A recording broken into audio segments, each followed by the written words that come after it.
what are non-elite blacks experiencing that are not being talked about by the top tiers of the left. Well, if you ask them, if you look at polls on what they prioritize during, let's say, a presidential cycle, it's always the same things that white people are prioritizing. It's education, healthcare, crime, all of those, affordable housing.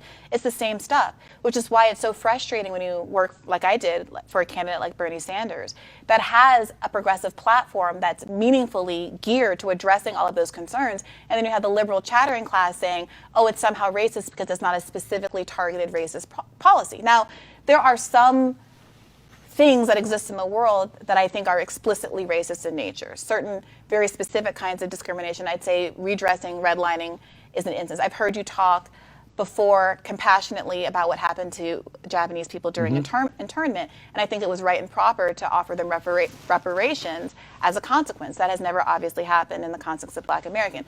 Not totally true. But that stuff aside, sure. I think when we have such an intense class disparity in this country, when you have productivity going up enormously from the times in the 1950s and 60s where where workers got such a bigger piece in the pie, when you have back in the 50s and 60s the average worker earning 1 to 30, having a 1 to 30 ratio between them and CEO pay, and today it being 1 to 300 plus. Sure, yeah. We have a problem there because it's not that Americans are getting lazy.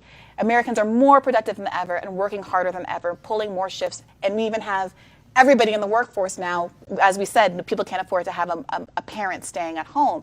And even with all of that, people can't afford the basic kinds of emergencies, and that's a problem. Yeah, so just a quick correction.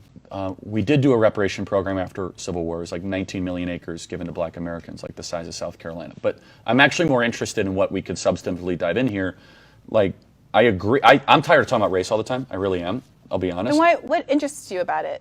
It interests that someone could defend something so fervently that doesn't exist and look to like a mythological narrative. Well, why does it matter? On some level, are you feeding into the kind of superficial conversation you about agree race? It's everywhere. It's in corporations, it's in the military, the CRT is in the classrooms, it's in colleges. So we have to kind of I would like to build a consensus that this overemphasis on these things is wrong. Well, my approach, when I see people talking about something in a way that seems to be bolstering clicks or like a political narrative, I simply use my platform to redirect and talk about things that are I have more a different view. substantive. I think you have to defeat it and destroy it.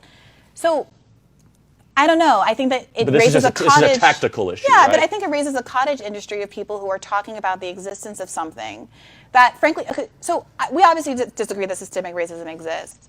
But the reason why I don't put my political focus on it isn't because I think it's not worthwhile. If there were a policy, a program, something someone could show me that showed that they could get rid of systemic racism, that there was a class that some doctor could take that would make him, treat Serena Williams' pain in the same way that he would treat a white patient's pain, I would say, great, let's do that. What's the problem? No, great.